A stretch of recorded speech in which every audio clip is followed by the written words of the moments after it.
నేటి నుంచి జనంలోకి కేసీఆర్ వస్తున్నారు. ఇవాళ జనగామ, సూర్యాపేట, నల్గొండ జిల్లాలో పర్యటిస్తారు. ఎండిన పంటల్ని పరిశీలించనున్నారు గులాబీ బాస్. బాధిత రైతులతో నేరుగా మాట్లాడనున్నారు. ఉదయం 10:30కు జనగామ జిల్లాకు చేరుకోనున్నారు కేసీఆర్. దేవరొప్పల మండలం దారావత్ తండాలో ఎండిపోయిన పంట పొలాల పరిశీలన ఉంటుంది.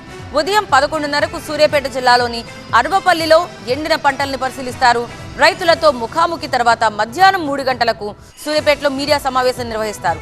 అక్కడి నుంచి సాయంత్రం నల్గొండ జిల్లాకు రాక నిడమనూరు మండలంలో ఎండిన పంట పొలాల పరిశీలన. రైతుల దగ్గరకు వెళ్లి మాట్లాడనున్నారు బీఆర్ఎస్ అధినేత కేసీఆర్. ప్రతిపక్ష నేతగా మొదటిసారి జనంలోకి వెళ్తున్నారు కేసీఆర్. దీంతో కేసీఆర్ పర్యటనపై రాజకీయంగా ఉత్కంఠ నెలకొంది.